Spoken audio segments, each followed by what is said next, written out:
Tutkimus alkaa yleensä sellaisilla nopeilla ja laajoja alueita kattavilla näytteenotoilla, kuten erilaiset maaperänäytteenottomenetelmät. Lisäksi voidaan tehdä erilaisia geofysiikan mittauksia sekä maastossa että lentämällä. Ja sen jälkeen, kun alueelta on saatu jonkun verran sitä tietoa kerättyä, niin voidaan esimerkiksi montutusta tai kallioperäkairausta suunnitella. No, näytteiden tutkiminen pitää sisällään kivilajilokkauksen, eli tutkitaan mitä kivilajia on missäkin ja erilaiset rakennemittaukset, tulkitaan hierrot, tavallaan ajatellaan se kivi 3D-maailmaa, miten se tuolla maan sisällä on. Tunnistetaan malmimineraalit, erilaiset geokemialliset muuttumiset, sitten merkataan näytteet ja lähetetään kivi sahattavaksi ja siltä laboratorioon.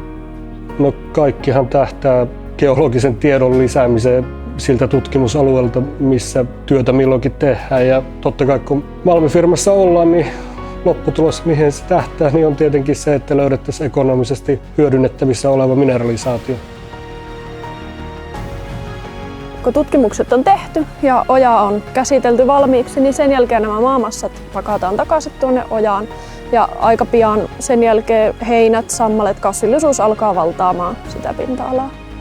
Kyllähän tämä on vähän kutsumusammatti, että vaatii määrätynlaisen luonteen ja halun ymmärtää luonnontieteitä. Semmoinen sopiva avarakatseisuus ja joku voisi sanoa, että lievä terve hulluuskin niin on toki sallittua. Ja työ on aika paljon itsenäistä, että jokainen vähän erikoistuu eri hommiin jossakin määrin. Mun työssä malminetsintägeologina mukavinta on se, että mä saan itse alusta lähtien suunnitella erilaisia tutkimuksia, toteuttaa niitä itse tai valvoa niiden toteutusta ja sen jälkeen käsitellä ne erilaiset näytteet. Ja lisäksi sitten vielä, kun meillä on kaikki tulokset, niin mä pääsen raportoimaan ne ja miettimään sitä isoa kokonaisuutta.